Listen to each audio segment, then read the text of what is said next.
네, 여의도 인사이트로 이어가겠습니다. 앞서서 오늘 시장에 대해서 조금 이제 시황 측면으로 봤다면 조금 넓은 이야기, 네, 깊은 이야기 지금부터 차분하게 나눠보도록 하겠습니다. 오늘 모실 분은요, 유진투자증권 한병화 이사와 이야기 나눕니다. 이사님 안녕하세요. 네, 안녕하세요. 어떻게 지내셨어요? 좀 오랜만에 뵙는 것 같아요. 아, 그런가요? 네, 네. 바쁘시죠? 네, 뭐 똑같습니다. 저희 항상. 최근에 뭐 재생에너지 뭐 이런 음, 쪽이 다시금 좀 이슈가 많아지면서 바쁘실 것 같아서 네, 네. 저희가 또 모셔서 좀 깊이 있는 이야기를 들어볼까 하고 모셨습니다. 이 얘기부터 좀 해봐야 될 것 같아요. 일론 머스크 파격 발언, 구글 초대형 계약, 어제 또 국회에서 국내 태양광 규제 완화 소식까지 들렸습니다. 진짜 요 재생에너지 특히 태양광을 둘러싸고 이슈가 진짜 차곡차곡 좀 쌓이고 있다 이런 생각이 드는데 지금 이 모든 것의 중심은 전력이 부족하다, 전기가 부족하다 이상 여기서 출발하는 건가요? 그렇습니다. 예, 네, 그러니까 과거에는 이제 에너지 전체로 우리가 생각을 했었는데 네. 최근에 이제 좁혀져서 전기의 시대, 네, 전력의 시대가 이제 왔다는 거를 이제 체감을 어떤 국가에서든지 이제 할 수 있는 상태이고요. 거기에는 이제 당연히 이제 AI에 필요한 데이터 센터의 전력 수요가 미국을 중심으로 해서 급증을 하고 있고 그 부분을 단기에 어떤 전력으로 충당을 할 것인지 그런 부분들이 이제 굉장히 많이 회자되고 있는 그런 상태라고 할 수 있죠. 음. 근데 이사님 궁금한 게 그 일론 머스크가 태양광 사업을 원래 갖고 있고 하고 있었잖아요. 네, 꽤 오래됐고 그 이름이 솔라시티인가요? 네. 그걸 이제 갖고 있었는데 요 시점에서 우주 태양광이랑 이제 결합을 하면서 우주 태양광 언급을 하고 이게 시장을 이제 한바탕 좀 뒤집어 놓은 상황인데 요 시점에서 왜 이런 얘기를 콕 집어서 어떻게 보세요? 어, 스마트한 머스크가 이제 시장을 이제 움직인 거였고요. 네. 머스크가 태양광 전력으로 모든 것을 다 할 수 있다고 얘기한 지는 뭐 상당히 오래됐습니다. 음. 솔라시티를 인수한 이유도 이제 그런 것이었고요. 다만 이제 솔라시티를 인수하고 난 이후에 사업을 열심히 잘 했다가 음. 그쪽이 이제 마진이라든지 이런 부분들이 별로 이제 크게 개선되지 않았기 때문에 음. 사실은 좀 시들을 했었습니다. 한때 시들을 했었다가 최근에 이제 이 전력 수요가 워낙 급증하다 보니까 다시 이제 태양광 사업에 대해서 머스크가 한 번 더 평가를 한 것이고요. 음. 머스크는 어쨌든 일관되게 미국의 모든 전력을 태양광으로 다 할 수 있다. 그렇게 이제 얘기를 오래 전부터 해왔었고요.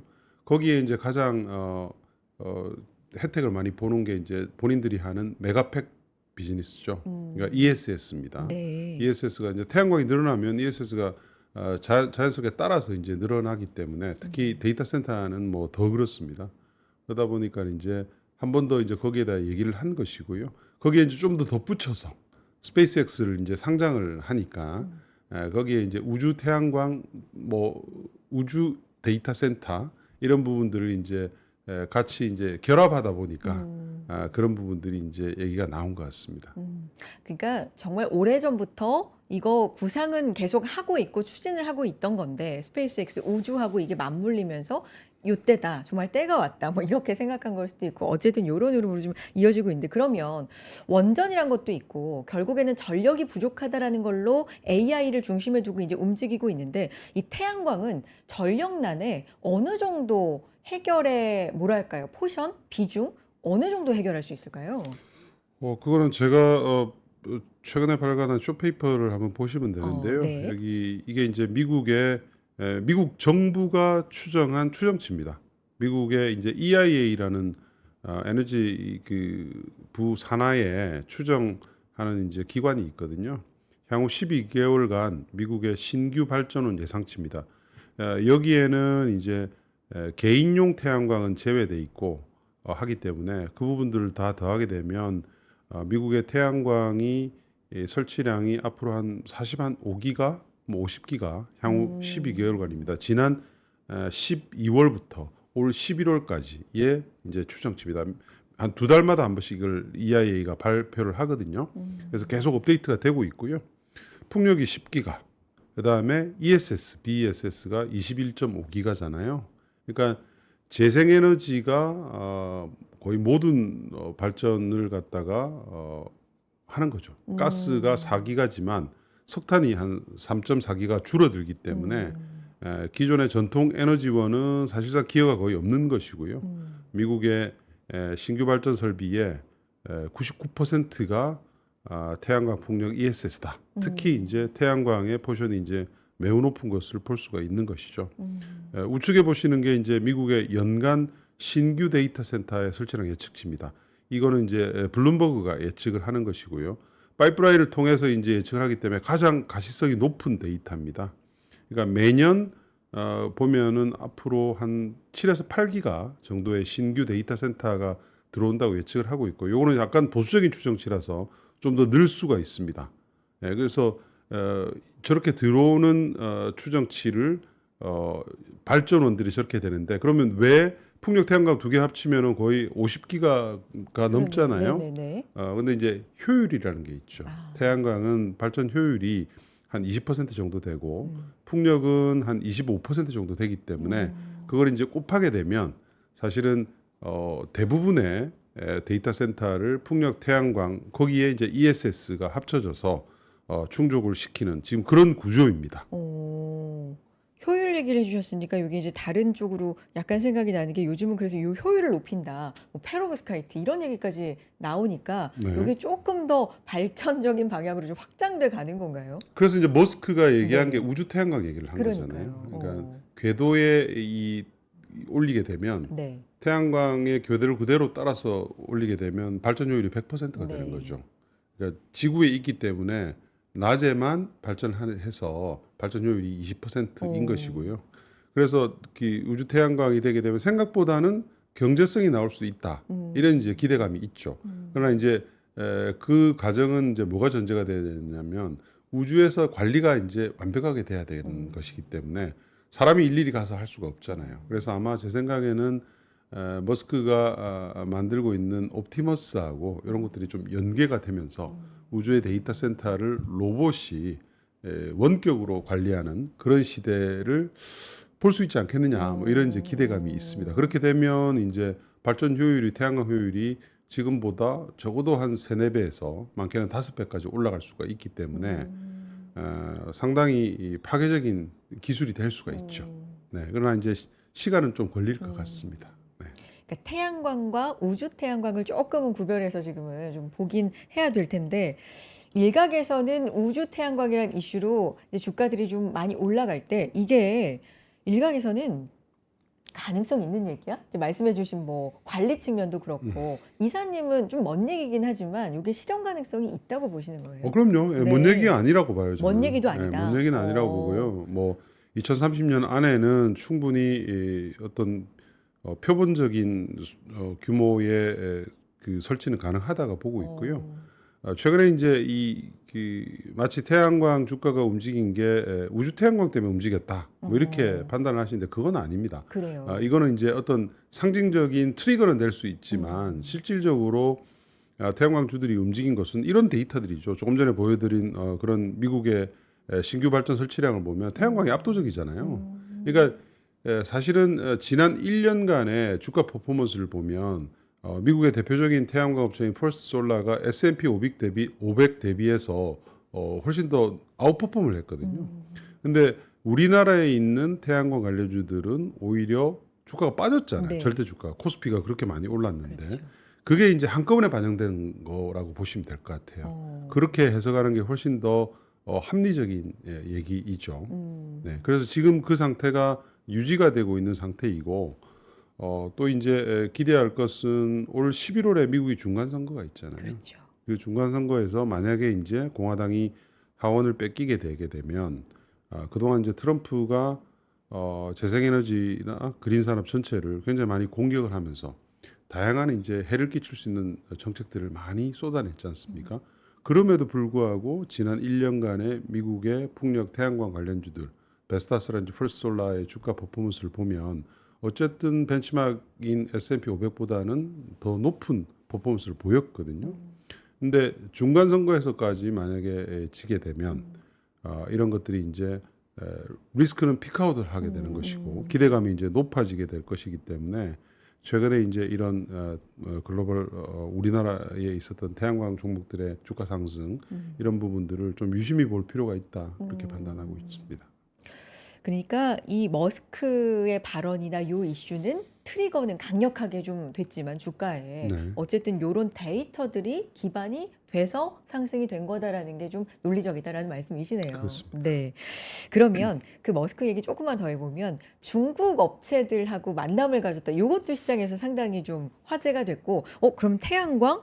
미국은 뭐 여러 가지 면에서 좀 중국을 배제해야 되는 건데 이렇게 만났다. 태양광 어떤 이슈? 이 연결고리가 잘 안 지어져서 요것도 한번 살펴봐 주시겠어요? 네. 태양광의 헤게모니를 중국이 장악을 하고 있잖아요. 그러니까요. 그 기술이 뭐 HJT든 또는 페로브스카이트든 모든 태양광의 헤게모니는 중국 업체들이 가지고 있거든요. 그러니까 당연히 머스크 입장에서는 이걸 그러니까 미국에서 하는 건데 중국 거를 가져오기는 좀 어려워요. 지금 현재 특히 이제 트럼프 체제에서는 완전히 중국을 배제해서 특히 이게 이제 뭐 데이터 센터나 이런 아주 민감한 미국의 성장 산업에 들어갈 것이기 때문에 미국 영내에서 하는 건 어려운데 우주까지 막을 수 있을까요? 트럼프가 뭐 그 부분은 좀 다른 부분이기 때문에 아마 방문해서 그 머스크 팀이 이제 좀 살펴본 것 같고요. 특히 이제 미국 영내에다가 그 머스크가 100기가의 태양광 그 공장을 짓겠다고 얘기를 하고 있고 그것과 관련돼서 이제 어떤 기술로 할 것인가 그거를 이제 좀 더 살펴보는 과정인 것 같습니다. 근데 어쨌든 미국 영내에 짓는 공장에 있어서는 중국의 그 역할이 제한적일 수밖에 없습니다. 그러다 보니까 이제 실제로 과연 머스크가 100기가를 자기 자체적으로 다 하겠느냐? 저는 뭐 그거는 좀 지켜봐야 될 것 같아요. 네. 너무 많은 양인데다가 왜냐하면 연간 미국의 설치량이 아마 올해 한 50에서 60기가 정도 될 것 같고 2030년 안에 이제 100기가를 갈 것 같은데 혼자서 이제 100기가 공장을 하겠다는 거잖아요. 그거는 제가 봤을 때는 좀 너무 과한 것 같고요. 아마 점진적으로 올릴 건데 초기에 한 10기가 물량 정도를 지을 가능성은 있습니다. 그러니까 그 물량을 이제 어떤 표준으로 가게 될 건지 그 안에서 밸류 체인이 어떻게 이제 구성이 될 건지 이런 부분들은 아직은 이제 좀 지켜봐야 되는 그런 상황이라고 할 수 있습니다. 그 과정에서 우리 기업과는 이제 어떤 연결성이 있을지, 협업 가능성은 어떨지 이게 이제 관전 아무래도 포인트인데. 네. 중국 업체들이 배제된다고 보면 지금 테슬라 자체가 배터리 밸류 체인을 구성하는 데서 중국에 절대적으로 의존하다가 지금은 전부 K 배터리 쪽으로 지금 전환되고 있는 상태이거든요. 그러니까 뭐 태양광도 비슷할 것 같고요. 그 안에서 이제 우리 업체들과 여러 가지 협업이 충분히 있을 수가 있는 부분이기 때문에 그래서 이제 사실은 그동안 좀 잠잠해 있던 우리 K 태양광 업체들이 최근에 이제 주가가 좀 좋았습니다. K태양광. 네. 또 하나 이슈, 요거는 많이는 안 다뤄진 것 같은데 좀 중요하게 살펴볼 만한 이슈입니다. 구글이 텍사스 데이터 센터 위에서 이 토탈에너지하고 역대급으로 전력 구매 계약을 맺었다. 요 이슈가 이제 전해졌는데 빅테크하고 발전소하고 이제 직접 거래를 하는 시대고 트럼프 대통령도 뭐 이런 얘기, 전력 얘기를 요즘에 굉장히 많이 언급을 하고 있고 태양광 기업들의 마진 구조가 이제 좀 바뀌는 걸 예상을 우리가 해봐야 되나요, 이사님?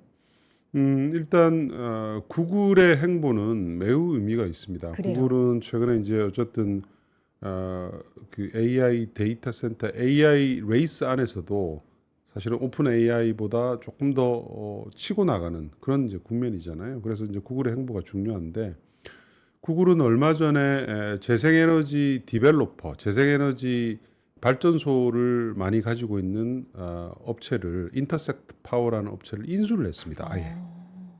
지금 이제 대부분 이제 빅텍들이 외부에서 전력을 조달을 받고 있잖아요. 근데 그렇게 하지 않고 아예 그냥 인수를 해버렸어요. 네. 한 10기가의 태양광과 ESS 뭐 소규모의 풍력을 가지고 있는 업체인데 아예 인수를 했는데 그 회사가 주로 지금 캘리포니아와 텍사스에서 발전 사업을 하고 있거든요.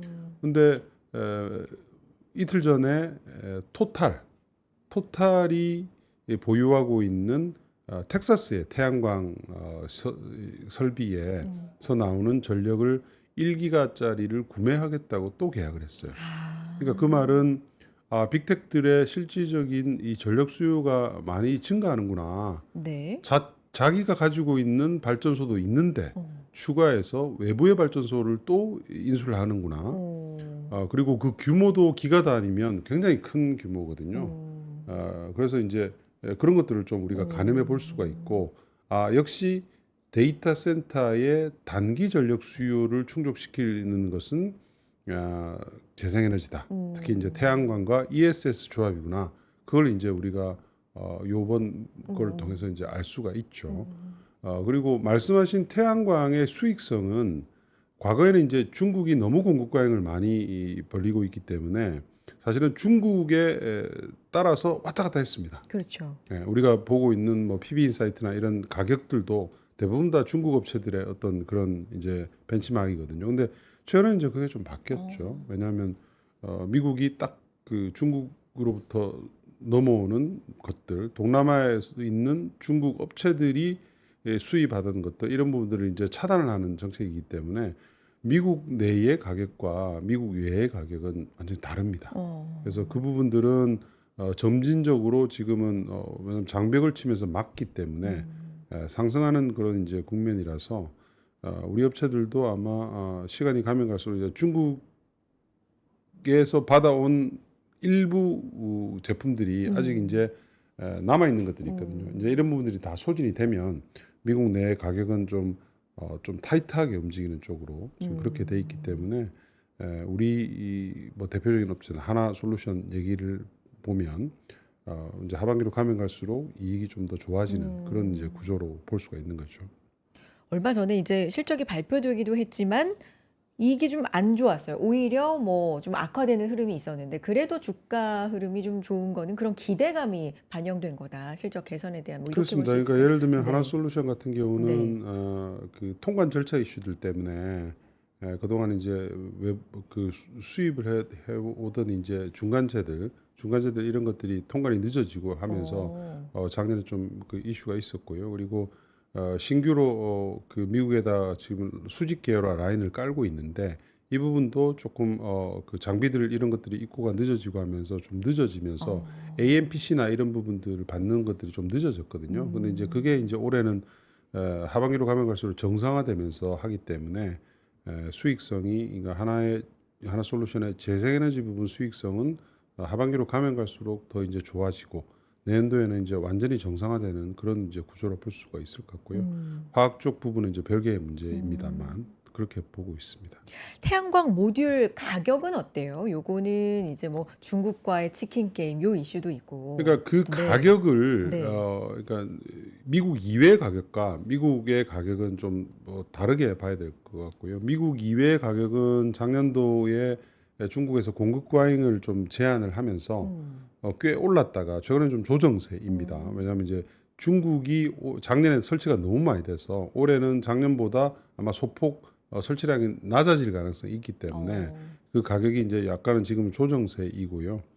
반면에 이제 미국 가격은 뭐 여전히 계속 스트롱한 그런 단계라고 할 수가 있겠습니다. 그 이슈 중에는 중국의 수출세 환급 해지 이슈 뭐 이런 것도 좀 맞물려 그러니까 중국이 있네요. 그러니까 모든 산업들, 특히 이제 본인들이 육성해온 그린 산업, 풍력, 태양광, 배터리, 뭐 전기차 할 것 없이 부분에서 과거와는 정반대의 정책을 펼치고 있어요. 과거에는 그냥 무한정 보조를 해서 자국 업체들이 전 세계 시장을 다 장악하는 그런 이제 그 전략을 세웠었고 그러니까 거기에서 공급을 많이 하고 가격은 낮추고. 그렇습니다. 네. 거기에 이제 뚜렷한 성과가 있었잖아요. 대부분 다 시장을 뭐 어떻게 보면 장악을 했기 때문에 이제는 그 반대 정책을 피고 있죠. 그래서 공급 과잉을 오히려 좀 잘라내고 업체들을 이제 솎아내는. 그렇죠. 그러니까 선두 업체 위주로 시장을 재편하고 나머지 업체들은 좀 그냥 그만해 이런 쪽으로 나가고 있기 때문에 그래서 이제 정치세 환급도 폐지를 하고 각종 소재나 부품들에 있어서 공급 과잉 부분을 차단하는 방식으로 지금 나가고 있거든요. 그래서 이 레이스에서 아직 살아남은 업체 사실은 혜택을 볼 수 있죠. 그게 이제 대표적으로 한국의 업체들입니다.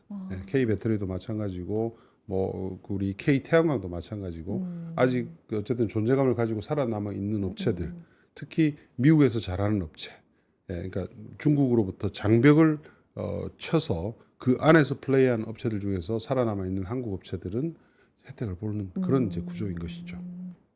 공급 과잉이 해소되고 가격이 그러면 서서히 좀 정상화가 되면 요것까지도 이제 실적 아까 말씀하신 이런 부분의 정상화가 역대급 실적 뭐 이런 부분의 기대감도 지금 모아지고 있는 상황인데 그러니까 아까도 질문을 드린 부분이긴 한데 그래서 미국이 우리하고의 지금 태양광 뭐 이런 쪽으로의 협업 가능성은 얼마나 되는지 그 상황이 어떻게 돌아가고 있는지 이런 현실적인 얘기, 현장의 얘기도 좀 듣고 싶어서요. 그거는 뭐 딱 협업이라고 하기는 어렵고요. 협업은 아니고 그러니까 미국 정부가 아예 그냥 판을 깔아놓은 거죠.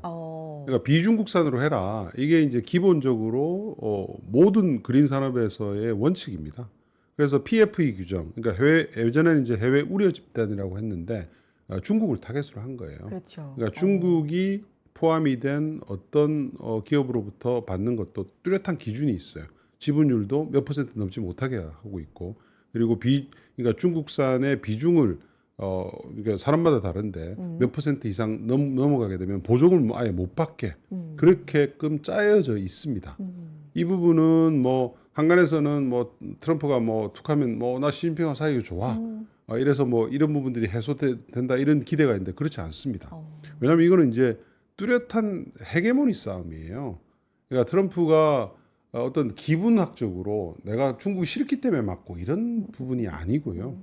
그러니까 AI 뭐 그다음에 그린 산업 또는 뭐 전기차든 뭐 무슨 파트든 성장을 하는 산업에서 가만히 놔두면 중국이 모든 것을 장악하기 때문에 중국을 차단하고 우리가 그걸 헤게모니를 가져가겠다.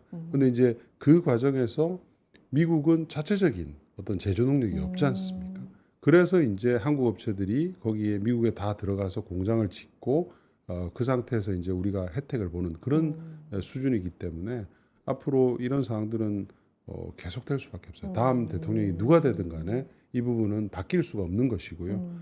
이제 하나 더 남은 것은 이제 유럽 쪽이죠. 네. 유럽은 아직은 중국에 대해서는 이제 장벽을 많이 세우지 못하고 있는 상태인데 유럽도 메이드 인 EU라는 정책을 지금 막판 초율하고 있는 중입니다.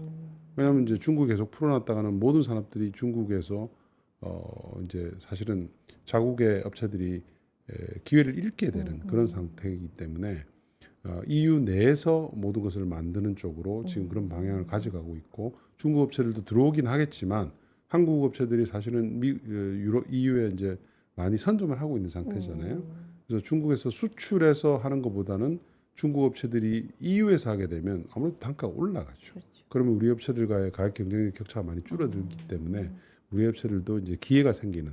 그래서 투자하시는 분들은 메이드 인 EU 정책이 언제 확정이 되는지 이게 굉장히 중요합니다. 그래서 그 부분을 좀 주목을 하셔서 계속 뉴스를 팔로우 하시는 게 좋을 것 같습니다. 메이드 인 EU 한번 네. 기억을 해보고 쫓아가 보겠습니다.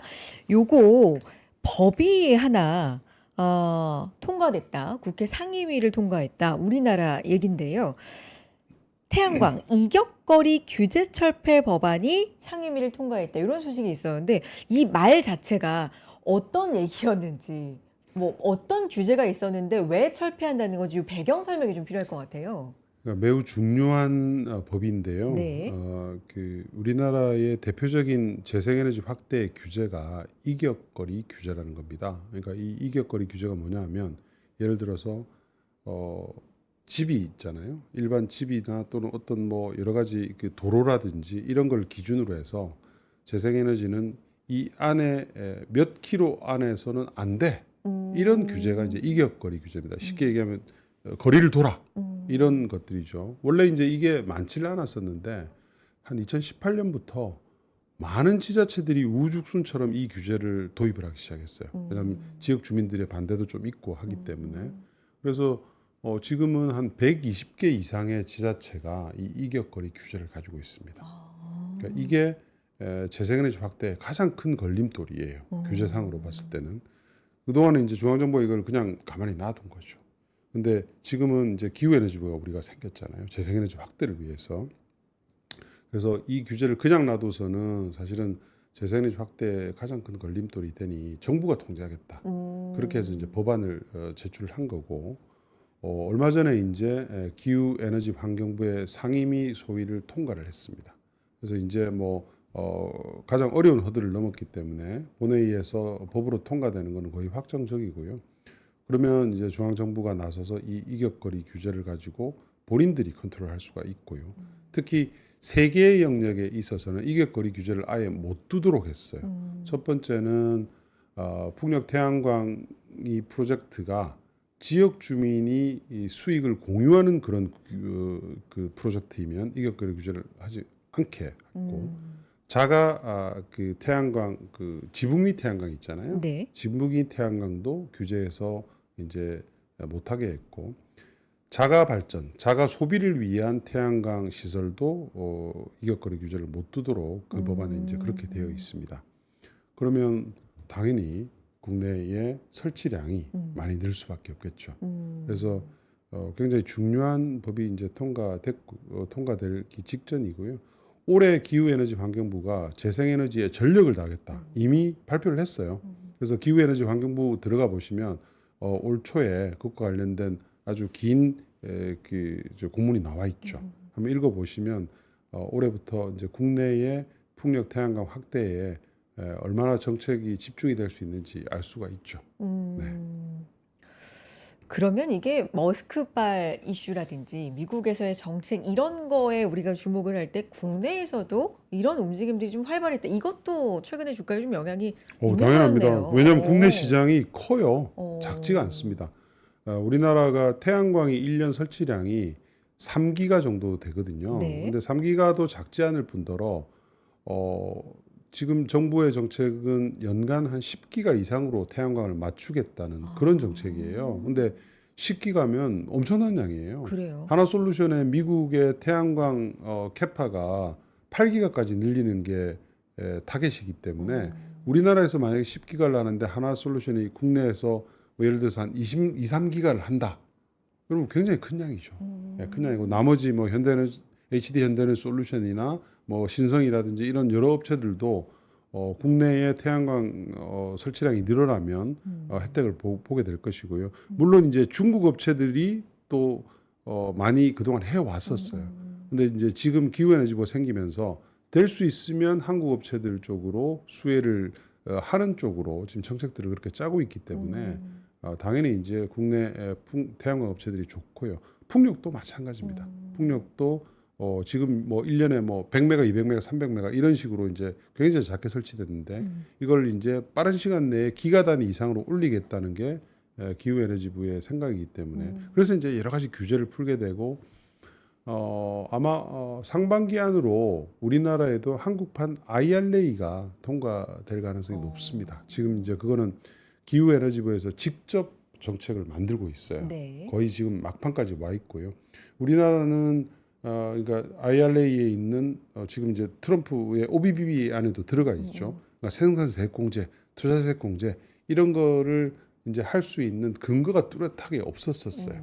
근데 이제 그거를 이제 아예 법으로 만들어서 하부 법령에다가 이제 어떤 산업, 뭐 배터리 산업이라든지, 뭐 풍력 태양광 산업이라든지, 해상 풍력 산업이라든지 이런 것들에 대해서 이런 다양한 보조금을 줄 수 있는 이런 법안을 이제 만드는 건데 아마 상반기에 통과하게 되면 아마 굉장히 빠른 속도로 우리 업체들한테 혜택을 줄 수가 있기 때문에 그 부분도 좀 중요한 투자 포인트가 될 수가 있습니다. 그럼 공장 지붕이나 뭐 산업형 이런 데서도 수요가 굉장히 좀 많아지지 않을까? 이런 기대감도 좀 갖게 되는데 이제 직접적으로 관련이 있는 어떤 기업들이 좀 수혜를 입을까요? 일단 네. 그 가장 그 직접적인 수혜는 민간 재생에너지 개발 업체들이죠. 민간 재생? 네, 그러니까 재생에너지 단지를 개발. 아까 제가 구글이 인터섹터 파워를 인수했다고 맞아요. 했잖아요. 네. 그 회사가 이제 민간 재생에너지 개발 업체예요. 그러니까 국내에 보면 이제 예를 들어서 SK 이터닉스가 대표적이고요. 그다음에 금양 그린파워, 대명 에너지 이런 업체들이 이제 재생에너지 개발 사업을 하는 민간 업체들이거든요. 이 회사들은 정부 정책이 재생에너지 확대하는 거기 때문에 규제가 낮아지고 지원을 높이는 거잖아요. 그래서 중장기적으로는 기업 가치가 높아질 수밖에 없죠. 그래서 그런 업체들은 최근에 주가까지도 그렇게 상승이 거의 없는 상태이기 때문에 왜냐하면 이제 국내 시장에 대한 기대가 재생에너지 확대에 대한 기대가 아직은 투자자들한테 많이 낮은 편이에요. 최근에 이제 태양광주들이 이제 반짝했긴 했지만 전체적으로는 아직은 기대가 크지 않기 때문에 주가가 움직임이 없고 그러나 이제 이재명 정부 5년을 본다면 아마 2030년 정도 되면은 국내 연간 설치량이 제가 10기가가 넘는다 이렇게 개런티를 할 수는 없겠지만 지금처럼 3기가보다는 최소한 2배 이상, 2배 이상은 볼 수가 있기 때문에 기업 가치도 당연히 거기에 맞춰서 올라갈 것이다. 저는 이제 그렇게 보고 있죠. 그럼 이사님 저는 이제 최근에 태양광이 움직일 때 그런 생각을 해봤거든요. 우주 태양광? 그러면 우주라는 말이 떼어지면 그냥 태양광 단독으로도 이렇게 강할 수 있을까라는 생각을 했는데 알고 보니까 우주라는 말이 없어도 자체적인 모멘텀은 알게 모르게 좀 쌓여가고 있다. 이렇게 좀 해석이 되네요.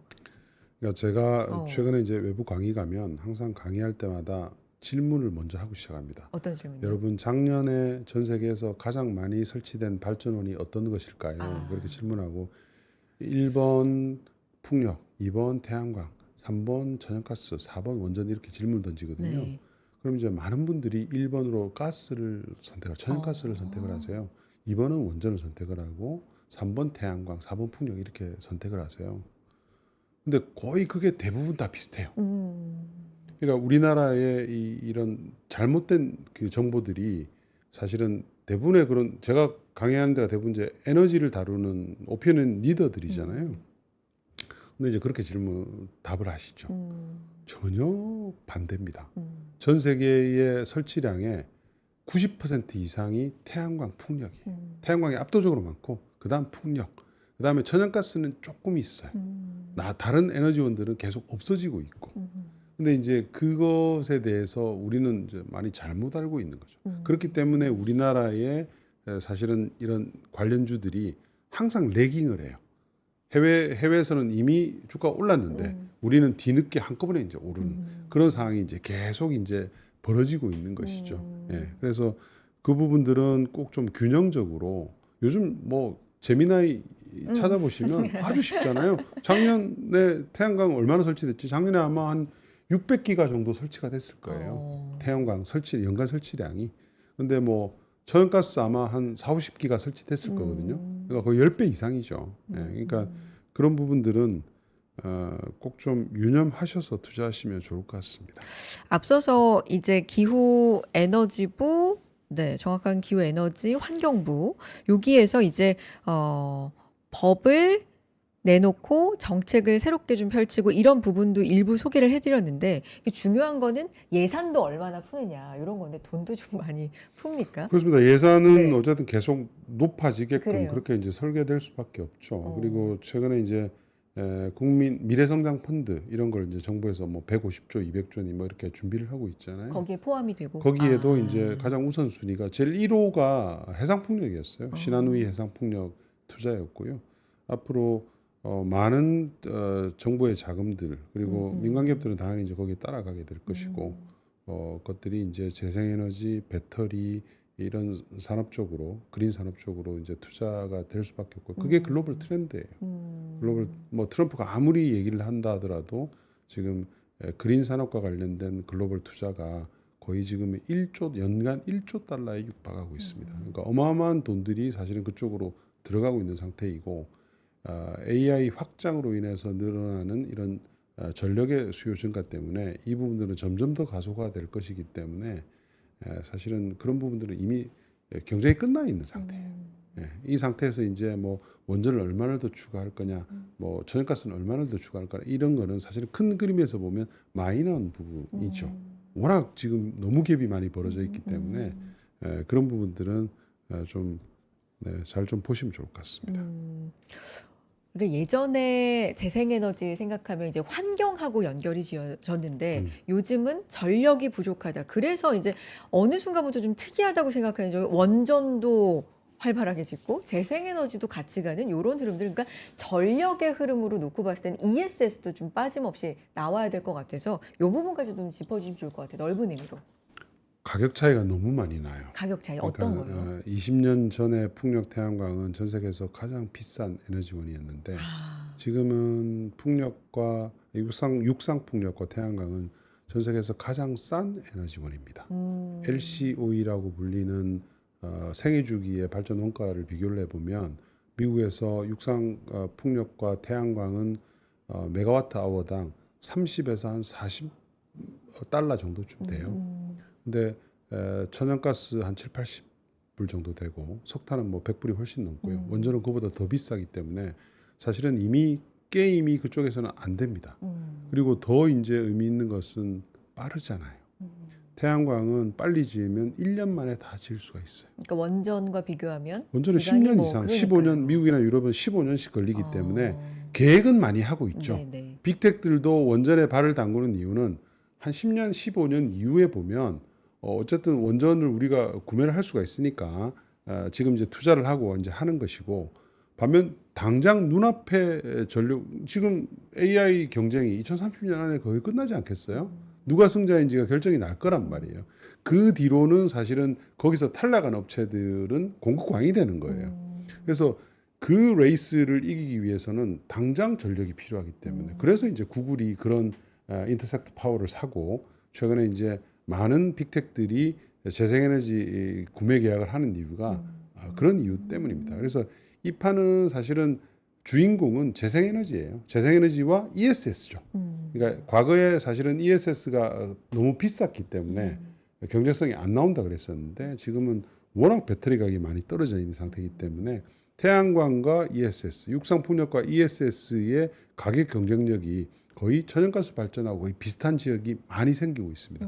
앞으로는 이게 점점 더 좋아지겠죠. 왜냐하면 풍력, 태양광은 이미 그 대규모 경제 체제가 됐고 단가도 배터리와 같이 계속 점진적으로 하락을 하고 있고 다른 에너지원들은 계속 올라가고 있잖아요. 최근에 천연가스가 좀 주목을 받고는 있는데 단가가 워낙 많이 올랐어요.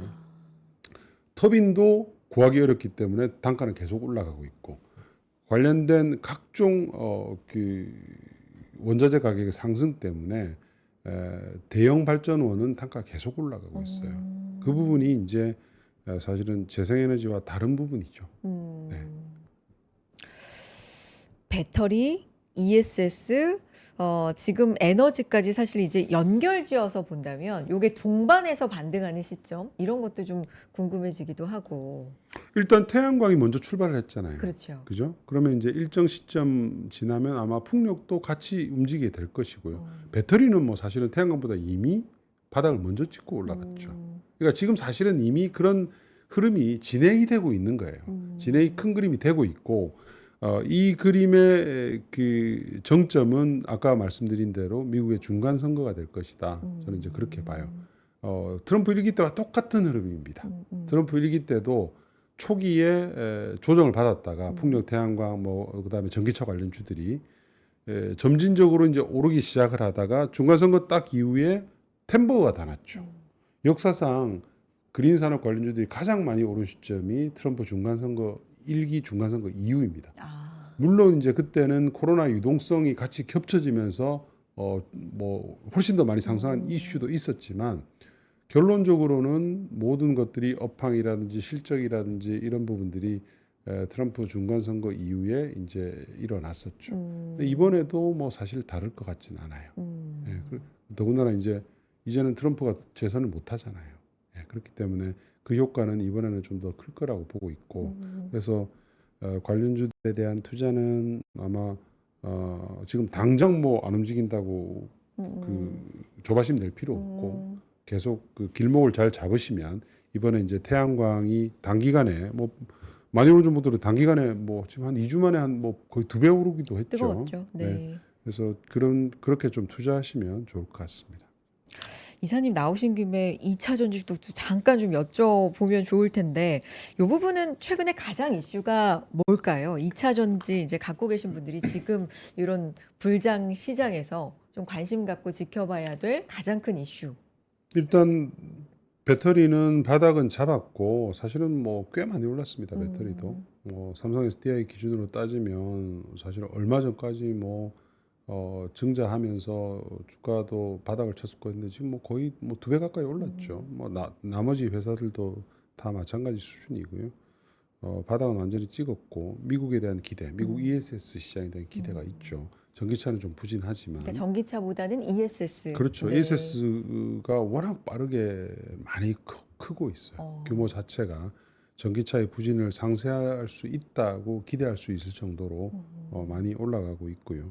이제 남은 것은 아까 이제 말씀드렸지만 유럽이에요. 그러니까 메이드 인 EU 정책이 되면서 기존에 이미 그 시장의 밸류체인을 잡고 있는 K 배터리가 좀 혜택을 보느냐. 그거에 대한 이제 그걸 보면 좋을 것 같고요. 그다음 두 번째는 이제 배터리의 소재의 변화죠. 예. LFP로 우리가 이제 ESS 때문에 빨리 전환을 하고 있고, 그다음에 좀 있으면 아마 소디움 배터리가 또 이제 한 2, 3년 지나면 또 대세가 될 가능성이 높고, 그 이후로는 전고체 배터리가 또 상당히 크게 이제 될 것 같아서 우리 배터리 업체들도 거기에 맞춰서 지금 굉장히 준비를 빨리 하고 있거든요. 왜냐하면 이제 LFP를 우리가 대비를 못하는 바람에 이 사단이 벌어졌기 때문에 그 다음 배터리는 뭐 그게 LMR일 수도 있고 여러 가지 있지만 그 변화에 따라서 이제 어떤 밸류체인 업체들이 혜택을 볼 것인가 이런 부분들을 좀 공부를 많이 하시면 좋을 것 같아요. 그래서 어쨌든 이런 새로운 그 영역으로 들어가면서 우리 업체들이 중국 업체들과의 갭이 거의 없는 상태에서 출발하기 때문에 새로운 기술이라서 여기서 우리가 이제 적응만 잘만 하면 또 새로운 공간이 열리는 거잖아요. 그래서 그런 부분들의 기대는 K 배터리에 좀 있는 것 같습니다. 네. 전기차 상황은 어떤 거예요? 전기차의 그런 부진을 뭐 ESS가 상쇄한다는 표현을 해주셨는데 전기차 상황은 지금 어떤 거예요? 전기차는 네. 사실은 전체적인 볼륨을 봤을 때는 트럼프의 목리에도 불구하고 전기차 전체적인 판매는 그렇게 부진하지가 않아요. 유럽도 작년에 거의 30% 육박하게 전기차 판매가 회복을 했고 올해도 유럽은 20% 이상을 보일 것 같고요. 미국은 역성장이 불가피한데 그럼에도 불구하고 저는 내년부터는 미국도 두 자릿수 이상 성장을 할 거라고 봐요. 왜냐하면 올해 보면 미국에 약 한 130개 정도의 전기차 모델들이 있는데 올해 신규로 한 30개 정도 더 들어오거든요. 더 들어오는데 주로 이제 하반기에 많이 들어와요. 그래서 그런 효과가 이제 발생하면서 트럼프 일기 때도 2년간 역성장을 했어요. 그리고 3년째부터는 성장세로 이제 전환을 했고 미국의 전기차 업체들도 바보가 아닌 바에는 트럼프 일기 때의 테슬라를 견제를 잘했으면 지금의 테슬라는 없겠죠. 머스크는 없을 것이고 GM이나 포드가 그 효과를 가져갔을 거예요. 근데 그러지 못했잖아요. 트럼프 믿고 전기차를 안 했거든요. 그때 테슬라는 트럼프하고 머스크는 사이가 안 좋았는데 직진을 계속했죠. 미국뿐만 아니라 중국, 유럽에 공장을 지으면서 직진을 계속하면서 지금의 머스크가 있는 거란 말이에요. 그러니까 지금 같은 실수를 반복할 것이냐? 저는 그렇지는 않다고 봐요. 그게 이제 대표적인 흐름이 토요타입니다. 토요타는 그동안은 계속 전기차에 대해서 남들 막 할 때, 우리 전기차 좀 시간 걸릴 거라고 봐. 이렇게 해서 안 했잖아요. 하이브리드만 집중했고. 어쨌든 토요타는 별로 손해를 안 봤어요. 그 결과 때문에. 근데 재밌는 것은 올해 토요타가 미국에서 신규 전기차 모델을 3종이나 출시를 합니다. 그러니까 이제 토요타는 오히려 지금 GM이나 포드가 주춤할 때 자기들은 그대로 직진을 하는 거죠. 이거는 현기차도 비슷해요. 현기차는 이런 걸 잘 알거든요. 왜냐하면 현기차는 미국만 파는 게 아니라 전 세계에서 이제 많이 하고 있기 때문에 토요타도 마찬가지죠. 그래서 이런 부분들을 감안했을 때는 저는 내년부터 미국의 전기차 시장도 다시 한번 올라갈 것 같고요. 또 이제 그런 부분도 있어요. 미국에는 주들의 상황도 있잖아요. 그러니까 캘리포니아가 전기차 구매 보조금을 다시 재도입하거든요. 재도입하는데 캘리포니아의 룰을 따르는 18개의 주가 있습니다. 이 주들도 아마 순차적으로 전기차 구매 보조금을 재도입할 가능성이 있기 때문에 연방 정부가 안 준다 하더라도 상당 어느 정도는 상쇄할 수가 있는 그런 시스템이 좀 작동이 될 것 같아요. 그게 이제 내년도에는 풀로 반영이 될 것이기 때문에 너무 미국의 전기차는 이제 끝났어 이렇게 보기에는 그건 좀 논리적으로는 맞지 않는 것 같습니다. 근데 대표적으로 이제 뭐 전기차 하면 테슬라인데 테슬라도 최근에 보면 우주라든지 다른 쪽으로 이제 조금 더 로봇이라든지 이런 쪽으로 조금 더 주목이 네. 되니까 뭐 이런 부분은 상징적으로 좀 인상이 있는 것 같아요. 그렇죠. 그러니까 네. 그거는 이제 전략의 변화이긴 어. 하죠. 그러니까 테슬라가 전기차로만 가지고는 자기들이 이 아성을 완전히 수성할 수가 어. 없다. 이제 그렇게 보는 거예요. 그래서 올해 뭐 아마 그 세미, 그러니까 그 대형 트럭 이쪽은 이제 생산을 좀 많이 늘릴 것 같고요. 전기차도 이제 자율주행, 로봇 택시 이런 쪽에 이제 좀 더 집중을 하게 되겠죠. 근데 맞을 수가 있습니다. 왜냐하면 이제 로봇 택시가 자율주행이 이제 구현이 되면서 되게 되면 사실은 전기차 시장을 그게 다른 방식으로 장악하게 되는 거거든요. 그러니까 거기 근데 어쨌든 뭐 그렇게 된다 하더라도 네. 배터리는 너무 많이 들어가게 되는 거니까 그런 부분들은 이제 K 배터리한테는 좋은 영역이라고 할 수가 있죠. 이사님 이제 서서히 마무리하면서 오늘 뭐 여러 가지 얘기했으면 재생에너지 특히 태양광 얘기 조금 많이 들었고 그리고 정책적인 이야기 굳이 우주랑 엮인 태양광이 아니더라도 태양광 쪽에 쌓이고 있는 여러 가지 이야기들 호재들 좀 들을 수 없었던 이야기들 오늘 들을 수 있는 시간이었고 ESS 그리고 전기차 얘기까지 해주셨는데 올해 가장 주목하시는 이제 키워드가 있다면 뭐가 있는지 정리 좀 해주세요. 올해 가장 네. 주목가 될 키워드는 일단 트럼프죠. 예. 뭐 AI든 그게 뭐 전기차가 됐든 재생에너지가 됐든 원전이 됐든 뭐가 됐든 트럼프입니다. 그러니까 트럼프 정부의 운명이 어떻게 될 것인지에 따라서 많은 이 그 관련주들이 울고 웃고 하게 될 거예요. 그래서 그거를 이제 굉장히 주목을 해야 될 것 같고요. 어떻게 될지 모릅니다. 정치라는 것이 워낙 빠르게 급변하고 여러 가지 변수들이 있기 때문에 어떻게 될지 모르고요. 대신 이제 계속 추적을 해야 되겠죠. 그러니까 작년 사실은 내도록 있었던 미국의 지방선거의 결과들 그 부분들은 민주당이 굉장히 뚜렷하게 흘러갔고 최근까지도 그렇습니다. 그리고 이제 트럼프 정부가 그동안 계속 얘기를 하면서 행정명령으로 눌러왔던 여러 가지 것들 관세도 뭐 마찬가지죠. 그런 것들도 이제 법적인 판단을 남겨두고 있고 이게 이제 중간 선거에서 불리하게 되면 또 트럼프가 어떻게 바뀔지 또 모르잖아요. 그러니까 굉장히 많은 것들이 복잡하게 흘러가는데 결국은 트럼프의 정책의 그 작용 반작용에 따라서 그 주가가 움직일 수밖에 없는 거죠. 뭐 여러분 잘 아시겠지만 코인 보시면 사실은 트럼프가 당선되자마자 제일 강조한 게 이제 코인이잖아요. 관련 회사도 이제 본인 아들들 회사가 이제 월드 리버티라는 회사를 세웠듯이 그러나 보면은 코인이 굉장히 많이 빠졌죠. 네. 이제 그 과정에서 보면 여러 가지 이제 뭐 지분을 매각한다든가 이런 이슈들이 미리 있었고 우리는 후행적으로 이제 알게 된 거죠. 이번도 아마 앞으로도 똑같은 일들이 벌어질 것 같아요. 지금 이제 트럼프 행정부와 그의 강요들이 행하고 있는 여러 가지 그 일들이 트럼프 정부의 그 지지율 또는 중간선거 결과에 따라서 바뀔 거기 때문에 사실은 그거를 추적하는 게 주식 하시는 분들의 가장 많은 부분 시간을 할애해야 될 이슈예요. 아무래도 네, 11월도 그렇습니다. 중간 선거까지 어떻게 될지 정책은 어떻게 변할지 이런 부분 알겠습니다. 오늘 말씀 감사드리고요. 유진투자증권 한병화 이사와 함께했습니다. 여기서 인사 나누죠. 이사님 고맙습니다. 네, 감사합니다. 네, 오늘은 한병화 이사님의 인사이트와 함께 했습니다. 자, 안내 하나 드리도록 할까요? 언젠가 한 번쯤 내 사업을 운영하고 싶다는 꿈 모두 마음 한켠에 품고 계시고 뭐 한켠에 사직서도 넣고 다니고 한켠에 이제 꿈도 넣고 다니고 이런 분들도 있으실 텐데 자, 나만의 사업에서 모두가 아는 기업이 될 수 있도록 이 창업가를 위한 앙트러프러너십 칼리지 2기가 돌아왔습니다. 두나무, 리디, 패스트트랙, 에이블리 이렇게 대한민국에서 가장 핫한 기업들을 이끌어가는 이 창업가들과 직접 만날 수 있는 기회인데 지금 이렇게 기업 이름 보고 좀 와, 쟁쟁하다 이런 생각 들었거든요. 이분들 한 자리에서 만날 수 있는 유일무이한 기회. 얼리버드 최저가로 최강의 창업가 네트워크에 합류하실 수 있는 기회 저희가 열어두고 있으니까 많이 관심 가져주시고 신청해 주시기 바랍니다.